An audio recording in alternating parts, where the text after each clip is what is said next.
미국의 도란프 대통령이 우크라이나 젤렌스키 대통령을 문전박대한 뒤 곧바로 군사적 지원을 멈추겠다고 선언한 이후 갑자기 북유럽과 동유럽 나토 국가를 중심으로 한국의 자주포 K9에 대한 수요 문의 전화가 쏟아지고 있다고 합니다.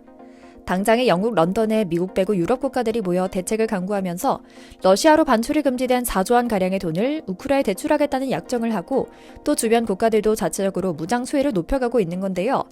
이 가운데 한국산 전차 성능에 푹 빠진 북유럽과 동유럽 국가들이 한화에 전화 걸어 제발 주문 좀 받아달라며 애원하고 있는 것이죠. 뿐만 아니라 구라파 북구에서는 한 여군이 브이로그를 찍으며 K9에 대해 감탄하는 내용의 영상을 올리며 인기 급등 동영상으로까지 점찍혔다고 하는데요. 오늘은 더 이상 개량할래야 할 수 있는 게 없다. 재래식 무기 중 유일하게 드론에 대적할 수 있는 효과가 입증됐다라는 평가를 받고 있는 우리 자랑스러운 K9 자주포가 전 세계 전장을 누비는 명품 무기로 선정되게 된 비하인드 스토리를 쭉 전해드리려고 합니다. 먼저 잠시 저희 광화문 브리핑 구독 설정도 부탁드리고요. 먼 나라 동유럽, 폴란드의 동토에 대한민국 통일의 문을 여는 열쇠, 육군 5사단과 같은 부대가 창설됐다고 하면 믿겨주시나요? 러시아, 벨라루스 등 커가는 위협에 대응하기 위해 이참에 아예 싹 한국산으로 맞췄다고 하는데요. 아예 대통령까지 나서서 대단위로 홍보하기 시작했습니다. 무기뿐만 아니라 군용 물자와 심지어 내무반 TV까지 한국산으로 맞췄다며 말이죠. 그런데 이런 기계와 여단급 편성은 사실 오랜 시간 동안 준비가 이뤄지는 것이 당연한데요. 몇 달 전 굉장히 이례적으로 후딱 부대 하나가 창설됐다고 합니다. 그리고 그 모든 이유는 바로 나라 번호마저 82인 파리파리의 민족, 한국 때문이었다고 하는데요. 이렇게 한국에 잘 나가니 역시나 이런 일에 절대 빠지지 않는 못난 이웃사촌 일본이 숟가락을 얹어보겠다고 나섭니다. 군대라는 이름조차 붙이지 못하는 일본이 자국의 중고 무기를 거의 떨이로 내보내듯 장사하기 시작한 건데요. 준 전시 상황인 폴란드는 국방력만큼은 품질이 우선돼야 한다는 이유를 들어 단호하게 일본산은 거들떠도 보지 않고 있다는 후문도 들려오죠. 우크라이나에서는 현대전의 양상이 어떻게 흘러가는지를 볼 수 있었는데요. 일론 머스크의 스타링크 덕분에 통신망이 살아있기 때문에 모든 상황이 실시간으로 중계되기 때문에 거짓 선동이 먹히지 않는 것은 물론이고 드론을 이용해 값싼 방식으로 적진의 수류탄 등을 떨어뜨리질 않나 미국산 제블린 같은 신개념 무기로 전차를 무력화시키는 등 전통적인 전략이 먹혀 들어가지 않는 모습이 많이 관찰됐기 때문이죠. 그래서인지 전 세계에서 상대적으로 저렴하면서도 첨단 기술을 많이 갖춘 한국산 무기에 대한 수요가 엄청나다고 합니다. 폴란드도 그중 하나였는데요. 바로 구라파의 우리 K9의 위용을 전파한 일본 수입국이기도 하죠. 먼저 여러분은 이번 전쟁 소식 접할 때 어떤 생각이 드시나요? 당장 내 옆에서 일어난 일이 아니기도 하고 양상이 길어지며 큰 사건 소식이 전해지지 않으니 약간은 관심이 떨어지셨을 수도 있는데요. 그런데 3년 전 우크라 동토에서는 전 세계 군사 전문가, 특히 전 세계 무기 시장을 지배하는 미국과 유럽 방산업체들을 경악하게 하는 일이 발생했습니다. 앞서 소개해드린 대로 K9 자주포 차체에 포탑을 이어붙인 폴란드 크랩 자주포가 우크라 전쟁터에 투입됐다는 소식이었는데요. 군사 전문가가 아닌 사람들 입장에선 에게 차체 결합이 뭐가 대단한 거냐, 그냥 궤도 달린 탱크 몸체 붙인 거 아니냐 하실 수도 있습니다. 저도 처음엔 그런 생각이 들어서 이번에 조금 자세히 찾아봤는데요. 이게 그냥 대단하다며 끝날 일이 아니었습니다. 지난 몇 년간의 전쟁 뉴스가 어느새 일상이 되어버려 묻어졌을지는 모르지만 사실 전쟁은 단 하나의 보호막, 단 하나의 무기로 살고 죽는 게 결정되는 무서운 일입니다. 그리고 탱크가 처음 등장한 1차 대전 이후로 탱크는 언제나 육군의 상징이자 강력한 무기였는데요. 이번에 그 위험을 많이 잃었습니다. 100불짜리 저렴이 사제폭탄으로도 금세 고철로 변하기도 했거든요. 그러나 반사이익을 얻은 무기도 있습니다. 바로 자주포인데요. 어찌 보면 닮은 것 같지만 전차와 자주포는 각자의 역할이 정해져 있습니다. 전차는 근거리전이나 돌격을 위해 사용되는 기갑이고 자주포는 원거리에서 전장을 지원하는 무기죠. 그럼에도 최근에는 대전차포가 갈수록 진화하며 전차보다는 자주포를 급격하게 늘려간 것이 전 세계적인 추세인데요. 그 시장의 최고 선도 자리에 바로 우리 자랑스러운 한국이 있습니다. K9은 현존하는 전 세계에서 더 개발할래야 개발할 게 없다는 평가를 받고 있는데요. 소프트웨어 업데이트가 완료된 K9 자주포는 이미 급속 사격 시 동일한 목표물에 대해 21초에 3발까지 쏘아 한 채 용납도 없이 완벽히 제압할 수 있습니다. 이뿐인가요?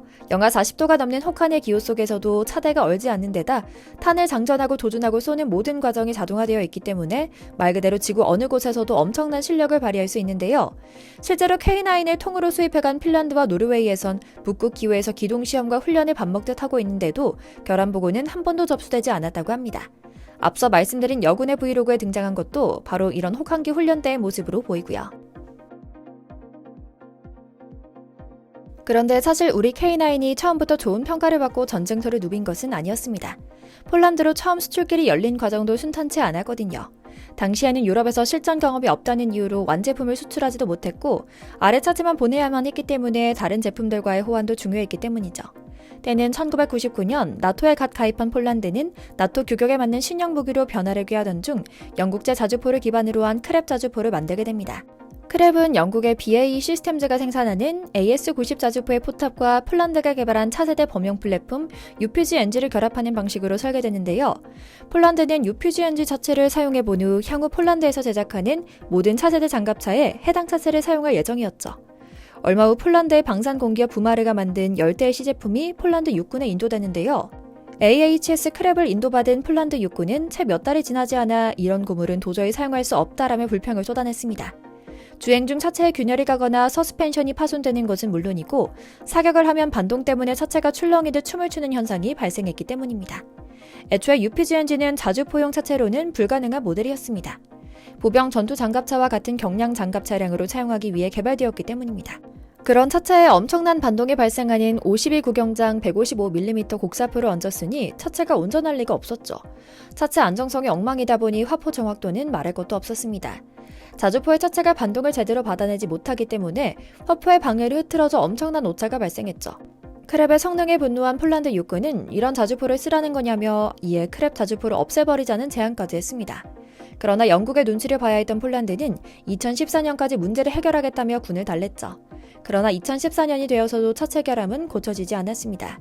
설상가상으로 엔진을 납품하기로 했던 업체가 경영난으로 엔진 제조 공장을 폐쇄해 추가 생산과 군수 지원에도 문제가 발생하고 말았고요. 결국 폴란드 국방부는 차세대 자주포 차체 해외 공개 입찰을 선언하게 됩니다. 당시 가장 유력한 업체로 손꼽힌 것은 당연히 영국의 BAE 시스템즈였습니다.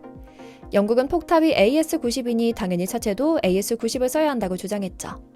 그러나 당시 K9에 대한 소문을 들은 폴란드 국방부는 영국의 방해 공작을 뿌리치고 과감하게 한국을 선택했고 K9 자주포 차체 120대 도입을 시작으로 한국과 인연을 맺게 됐습니다. 계약 후 24대의 완제품을 폴란드에 공급한 한국은 폴란드 현지 공장에서 96대를 추가 생산했는데요. 하나 디펜스는 완벽한 차체 성능 구현과 성실한 태도로 폴란드 육군의 찬사를 받았을 뿐만 아니라 AS-90 자주포 포탑과 통합하는 작업까지 도와 신형 크랩 제작에 큰 기여를 했습니다. 우여곡절 끝에 만들어진 신형 크랩은 폴란드 육군에게 인도됐고 몇 차례에 걸친 시험 평가에서 결합한 포탑의 성능을 100% 끌어올렸다는 극찬을 받았다고 하는데요. 성능이 떨어지던 소련제 장비만 사용하던 폴란드군 장병들에게 신세계를 열어준 K9은 5개 연대 전력화가 확정됐으며 최근에는 1개 사단 배치가 완료됐다고 하죠. 그리고 이런 폴란드의 K9 성공 사례는 유럽 여러 나라에 입소문이 돌았고 다른 국가가 K9을 도입하는 데에도 큰 영향을 미치게 됐던 겁니다. 그리고 최근 러시아와 국경을 맞대고 있거나 지리적으로 가까운 나라는 모두 한국산 무기로 총무장하면서 나토에도 가입 신청서를 내기 시작했습니다. 전통적으로 중립국 지위를 유지해오던 나라들까지 말이죠. 그러자 미국을 중심으로 전 세계 방산 시장에서는 K방산이 유럽 대륙을 지배하는 시대가 열릴 것이라는 근거 있는 예측을 내놓고 있는데요. 구라파 대륙 전역에 K9이 모습을 드러내며 위용을 뽐내고 있는 만큼 정말 그 모습을 볼 수 있는 날이 머지 않은 것 같습니다. 전쟁은 절대 일어나선 안 되지만 피치 못할 때는 도발한 국가를 완전히 제압해 두 번 다시 생존을 위협하는 일이 없도록 만들어야 합니다. 그 숭고한 일에 한국산 무기가 주도적인 역할을 할 수 있다는 점은 참 멋지고 감격스러운 일입니다. 저희 광화문 브리핑 구독, 좋아요 부탁드리고요. 오늘도 시청해주셔서 감사합니다.